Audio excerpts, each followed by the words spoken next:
내가 들어갑니다. 자게 어리석나요. 물과 피를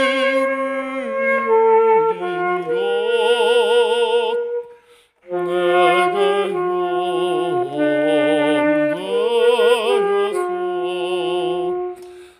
정결하게 하소서.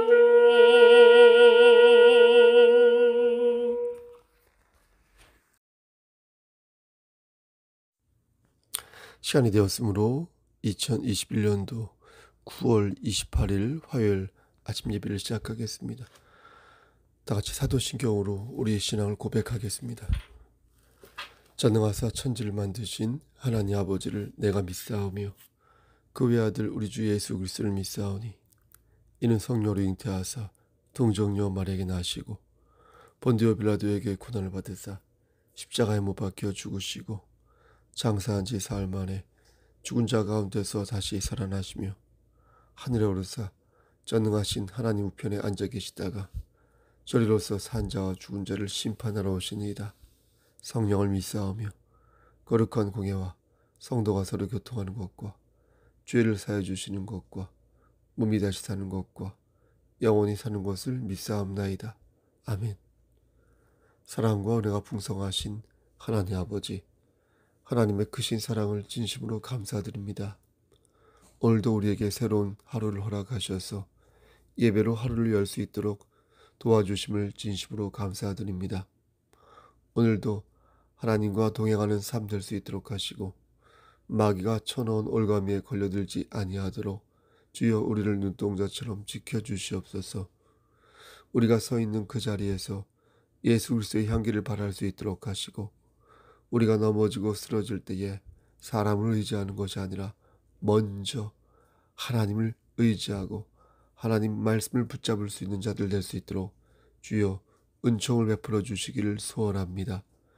하나님, 우리 송석교회 공동체가 제대로 된 구원의 방주요 이 지역사회에서 빛과 소금의 직분을 감당할 수 있도록 하시고 각자 맡겨진 사명을 온전히 감당하고 서로의 짐을 함께 짐으로 말미암아 하나님을 기쁘시게 하는 그런 참다운 공동체 될 수 있도록 주여 이 공동체를 들어 사용하여 주시옵소서.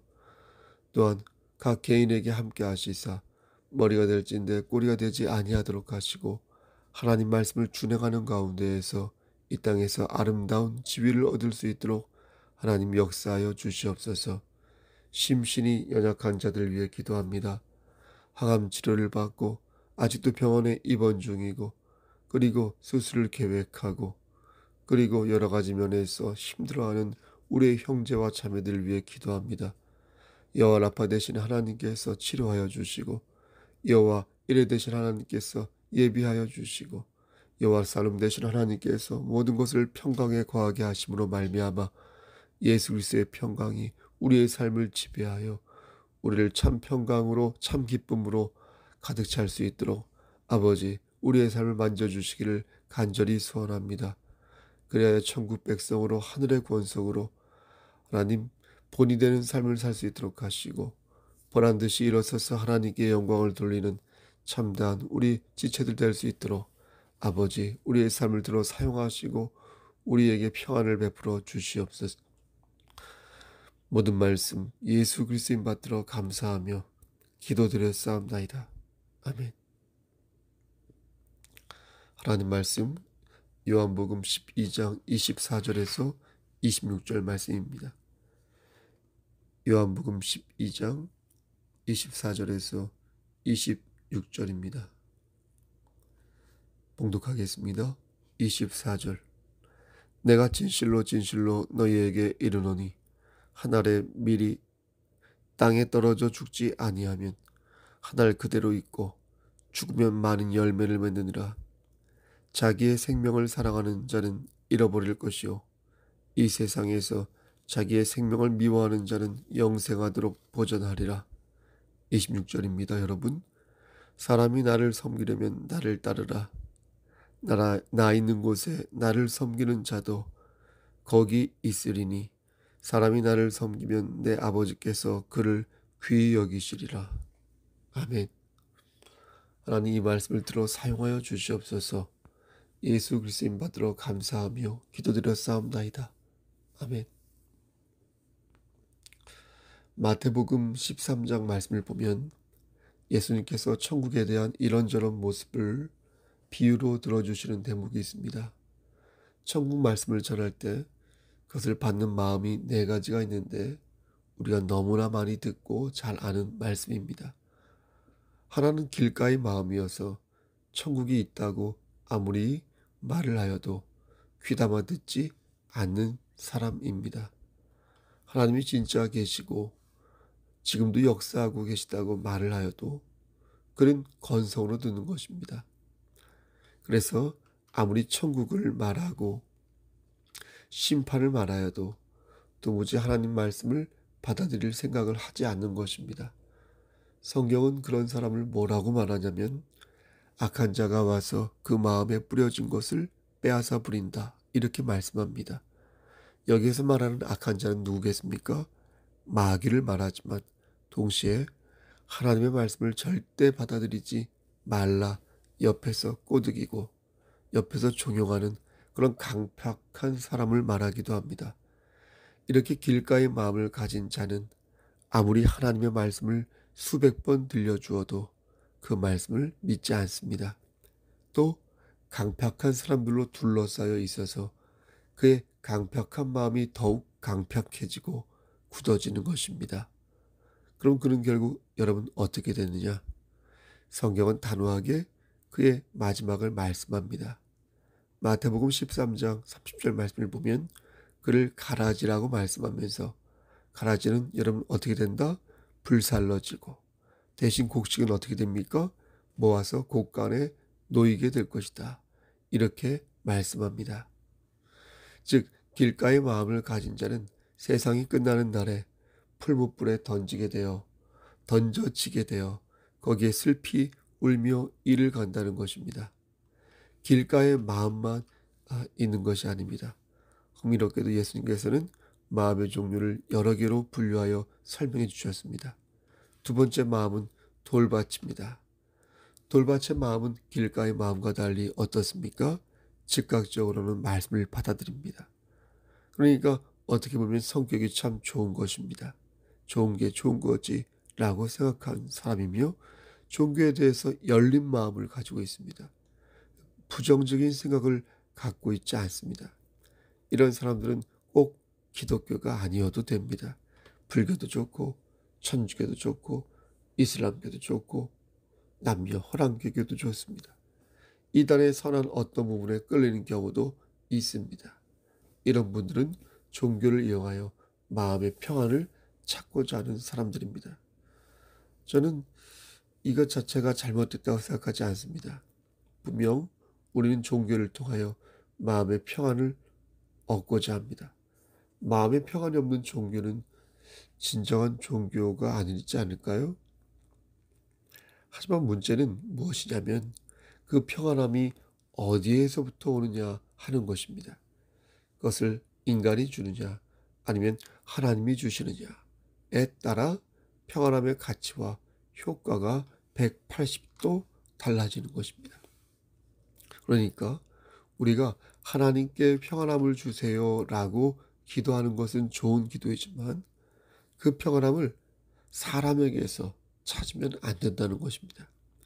그럼 어떻게 해야 하나님께 평안함을 얻을 수 있을까요?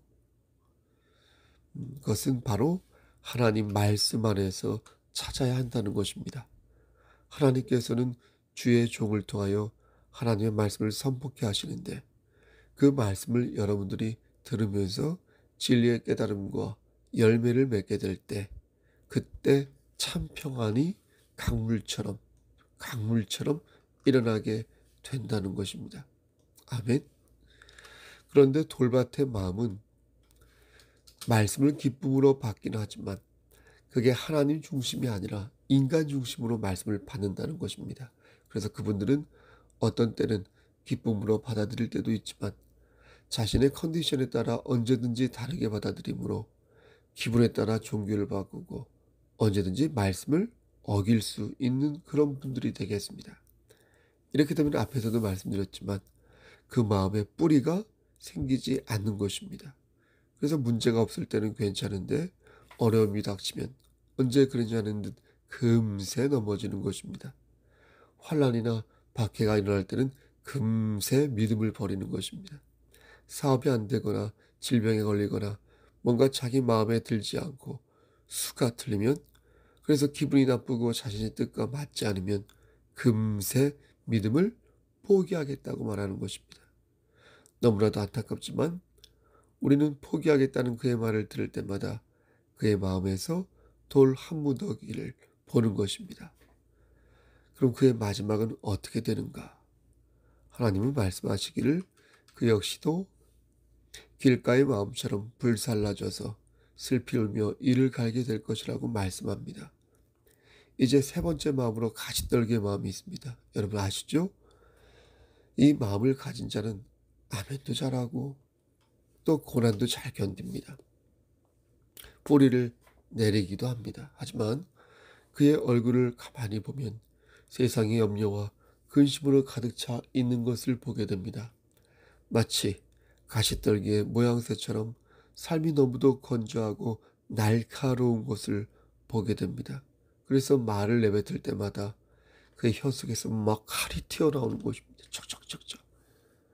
세상의 염려와 온갖 유혹들을 견뎌내기 위해 몸부림을 치고는 있지만 정작 하나님을 의지하고자 하는 마음이 있는가 볼 때에 그게 안 보이는 것입니다. 많은 성도들이 이 부분에서 갈등합니다. 여러분 보세요. 혹시 나는 가시떨기의 마음을 갖고 있는 것이 아닐까? 지금 나는 세상의 염려와 온갖 유혹 앞에서 몸부림을 치며 내 자신을 방어하고 있는데 혹시 내가 가시떨기의 마음을 가진 자가 아닐까? 여러분, 근심이 없는 사람은 없습니다. 사연이 없는 가족도 없습니다. 아프지 않은 육신이 어디 있겠고 실망하고 좌절하지 않은 그리스도인이 또 어디 있겠습니까? 다 사연이 있고 근심이 있고 여러분 숨기고 싶은 비밀이 있지 않겠습니까? 그렇다면 우리 모두가 가시떨기의 마음을 가진 것일까요? 우리는 결국 불살라지고 마는 것일까요? 가시떨기의 마음은 말씀이 막혀 결실을 거두지 못한다고 했습니다. 그래서 이들 역시 불살라질 것이고 슬피 울며 이를 갈게 될 것이라고 말씀하십니다. 여러분 그러면 우리도 그렇게 되는 것일까요? 그렇지 않습니다. 믿음을 가진 자도 근심이 있습니다. 생각이 있으니까 근심이 있죠. 믿음을 가진 자도 의심을 합니다. 생각이 있으니까 의심을 하죠. 그럼 의심과 불신이 무엇이 다른가? 그것은 하나님을 의지하느냐 그렇지 않느냐에 달려 있다는 것입니다. 이 험난한 세상에서 모든 것이 일사천리로 진행되고 모든 것이 술술 풀려나간다면 얼마나 좋겠습니까? 서로 시기하지 않고 탐해하지 않고 기름칠하듯 잘 굴러가면 얼마나 좋겠습니까? 하지만 이곳은 천국이 아닙니다. 이곳은 병든 곳. 하나님의 나라가 이미 임하였지만 아직 완성된 곳이 아니기에 이곳은 여전히 죄의 그늘 아래 놓여있는 위험하고 슬픈 곳입니다. 따라서 하나님을 의지하면서 근심하는 자는 가시떨기의 마음이 아니라는 것입니다. 하나님을 의지하면서 몸부림치는 자 역시 하나님의 자녀인 것이지 그런 가시떨기의 마음을 가진 마귀의 자녀가 아니라는 것입니다. 마귀의 자녀는 하나님을 의지하지 않습니다. 그리하여 자신의 힘으로 일어서려 하고 자신의 능력으로 위기를 탈출하려 합니다. 하지만 그것은 교만이다. 자기 기만이다. 성도는 오직 하나님만을 바라보며 하나님을 의지할 때 새 힘을 얻고 정직한 영을 회복할 수 있습니다. 따라서 여러분이 해야 할 것은 포기가 아니라 결단인 것입니다. 하나님을 붙잡고 열매 맺는 삶을 살아갈 때에 비로소 하나님께서 기쁘게 보시는 그리스도인이 될 수 있는 것입니다. 여러분 그렇게 사시기를 간절히 소원합니다. 이제 마지막 옥토의 마음이 남았습니다. 결론부터 말씀드리면 이 마음은 하나님을 의지하는 마음입니다. 이런 사람은 결국 열매를 거두게 되어 있습니다. 마태복음 13장 23절 말씀을 보면 옥토의 마음을 가진 자는 말씀을 듣고 깨닫는 자니 결심하여 결실하여 어떤 것은 100배 어떤 것은 60배 어떤 것은 30배의 결실을 맺는다 이렇게 말씀합니다. 그래서 중요한 것은 결실의 양이 아니라는 거 아시죠? 조금이라도 결실한다면 그는 옥토의 마음을 가진 자가 된다는 것입니다. 하나님께서는 우리의 중심을 보시기에 결실의 양이 중요한 것이 아닌 것입니다. 성경에는 최소 결실을 30배라고 말씀하셨지만 어쨌든 결실만 거두면 20배도 좋고 10배도 좋습니다. 10배도 좋은 것입니다. 따라서 중요한 것은 내 마음의 중심이 어디로 향하느냐입니다. 내 마음의 중심이 하나님을 향하고 있으면 그가 바로 옥토인 것입니다. 누구는 하드웨어가 좋아서 조금만 노력했음에도 엄청나게 많은 결실을 거둘 수 있습니다. 또 누구는 신체 조건이 좋아서 조금만 노력해도 아주 많은 결실을 거둘 수 있습니다. 다시 말씀드리지만 중요한 것은 내 마음의 중심이 어디를 향하고 있고 또 하나님을 의지하고 있느냐 그렇지 않느냐가 중요한 것입니다. 그런 마음을 가지고 있으면 그가 바로 무엇이다? 무엇이다? 옥토다. 알곡이다. 라는 것입니다. 여러분 우리는 우리의 마음을 하나님께 그러므로 정조준해야겠습니다. 우리의 중심이 하나님을 향할 때 하나님께서는 우리의 삶을 책임지시고 우리의 삶을 광명으로 인도하여 주실 것입니다. 예수님께서 4가지 마음을 말씀하신 후에 비유를 들어 이런 말씀을 하십니다.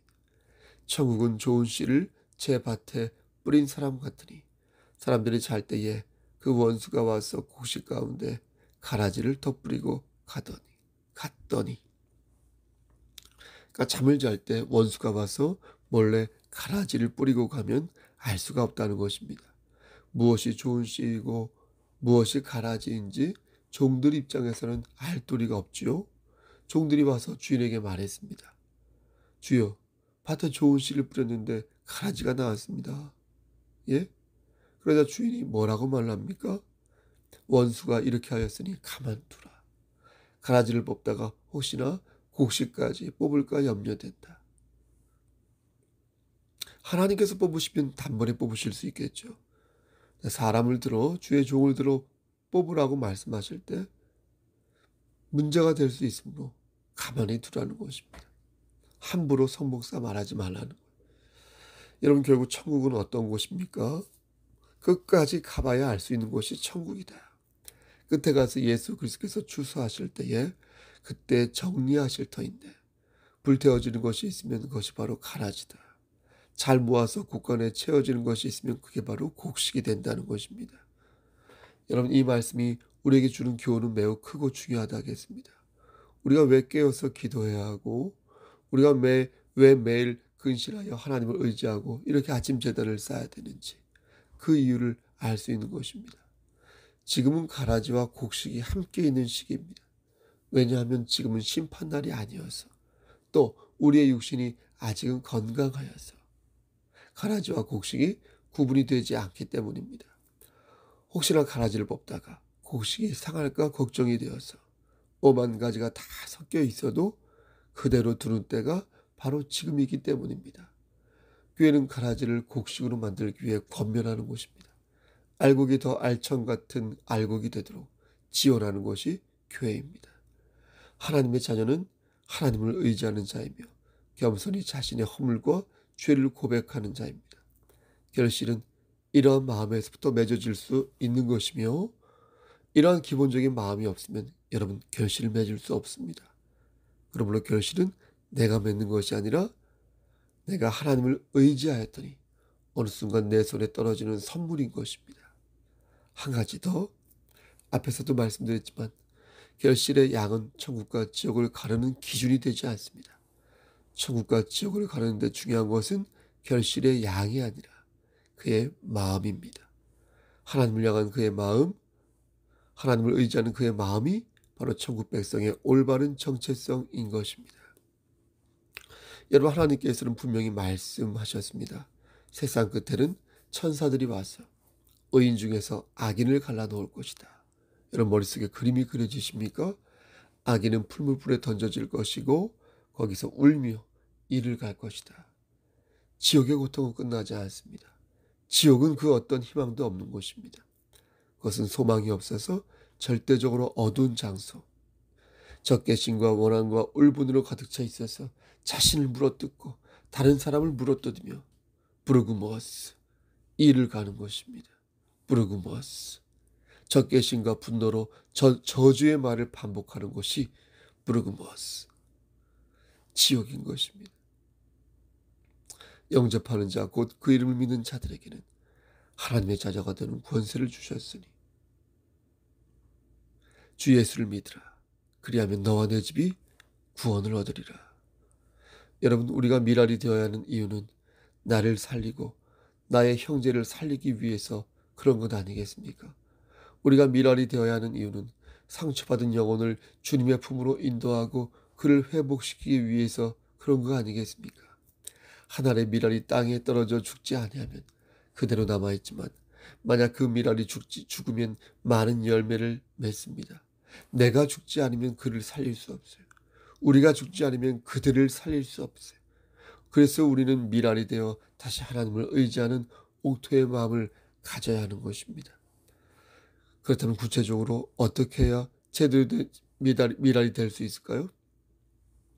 디모데전서 3장 8절에서 11절 말씀을 보면 그 방법이 나옵니다. 여기를 보면 우리가 제대로 미랄이 되기 위한 삶의 자세가 나옵니다. 먼저 일구이연하지 말아라. 입속에 두 개의 혀를 갖지 말아라. 거짓말하지 말아라. 그리고 술에 임박이지 말아라. 술을 마실 수는 있어도 인이 박힌 만큼 마시지 말아라. 더러운 일을 탐하지 말아라. 사기나 횡령 같은 등등등 파렴치한 일을 하지 마라. 가만히 보면 위의 것들은 예수를 믿지 않는 사람들도 하는 착한 행동입니다. 그럼 우리는 뭐가 다릅니까? 여기에 중요한 시금석이 있습니다. 9절 말씀에 9절에서의 믿음의 비밀입니다. 깨끗한 양심에 믿음의 비밀을 가지고 있어야 한다는 거예요, 여러분. 깨끗한 양심에 믿음의 비밀. 여러분, 믿음의 비밀이 무엇입니까? 믿음의 비밀이란 신비한 비밀을 말하는 게 아닙니다. 믿음의 비밀이란 예수 그리스도를 가리키는 것입니다. 우리가 제대로 된 하나님의 자녀가 되려면, 옥토의 마음을 가지려면 깨끗한 양심의 믿음의 비밀이신 예수의 마음을 품어야 한다는 거예요. 그게 바로 예수를 믿음으로써 알게 된 진리요 믿음의 비밀이라는 것입니다. 그래서 저는 오늘 한 가지 사안을 특별하게 지적하고자 합니다. 11절 말씀 보면 모함하지 아니하며 라는 구절이 있어요. 모함이란 단순히 상대방을 헐뜯는 의미를 갖지 않습니다. 위에서 말씀드린 원어 성경을 보면 모함이란 단어가 디아블로스라고 되어 있어요. 이 뜻은 악마란 뜻이에요. 악마. 내가 누구를 헐뜯을 때 우린 내 입에서 악마가 쏟아진다는 것을 알아야 한다는 거예요. 악마가. 내가 누구를 헐뜯을 때 옥토의 마음을 가진 자가 여러분 그 입속에 악마를 품는다고 생각해 보십시오. 그럴 리가 없는 것입니다. 그는 절제합니다. 그는 모든 일에 충성할 줄 압니다. 그래서 그의 삶에는 신뢰감이 넘쳐 흐릅니다. 여러분, 말씀 마치겠습니다. 여러분, 우리는 하나의 미랄을 생각할 때마다 희생을 생각해야 할 것입니다. 틀린 말씀이 아닙니다. 하지만 희생과 헌신 속에는 여러 가지 행동 강령이 있습니다. 그것은 바로 내 마음에 예수 그리스도의 마음을 품는 것입니다. 내 사랑에 예수 그리스도의 사랑을 보태는 것입니다. 예수의 사랑이 없으면 옥토의 마음을 가진 자라 할 수 없습니다. 예수의 사랑이 없으면 그가 하나님을 의지하는 자라 말할 수 없습니다. 예수의 사랑이 없으면 그 입속에 사랑을 품을 수 없습니다. 그러므로 오늘도 진정한 옥토의 마음을 가져서 진정한 예수를 닮는 그리스도인 되시기를 소원합니다. 예수 그리스도의 마음으로 형제를 대하고 자매를 대하는 여러분 되시기를 소원합니다. 예수의 마음으로 오늘 하루도 주 안에서 승리하시기를 소원합니다. 하나님께서 우리를 지켜주시기를 주님의 이름 받들어 간절히 축원합니다. 아멘. 이제는 우리를 죄에서 구속하여 주신 우리 구주 예수 그리스도의 은혜와 아버지 하나님의 만극하신 그 사랑하심과 성령 하나님의 교통하시고 인도하시는 모든 역사하심이 예수의 마음을 품고 그 마음으로 하나님을 의지하여 옥토의 마음이 되어 하늘의 밀알로 뿌려지기를 소원하는 여기 모인 성도와 그들의 가정과 이 재단과 이 나라 위에 하나님의 사랑하심이 세세토록 함께 계실지어다. 아멘. 예배를 마쳤습니다. 오늘은 오전에 우리 교회에서 목사 고시가 있습니다. 인원은 총 4명이 모이는데 총 제가 목사 고시 위원장으로 함께 참여합니다. 목사 고시를 보는 분은 한 분입니다. 여러분 참조하여 주시고요. 다른 거 일절 준비할 필요가 없으니까 이번에 대해서는 신경을 안 쓰셔도 괜찮습니다. 교회에서 하기 때문에 교회에서 하는 행사기 때문에 말씀드린 것입니다. 다른 생각을 안 하셔도 되겠습니다. 정말로 여러분 무슨 일 있으면 연락 주시고요. 오늘 하루도 힘차게 즐겁게 재미나게 건강 유의하시면서 하루를 나시기를 바랍니다. 여러분 힘찬 하루 되십시오. 샬롬.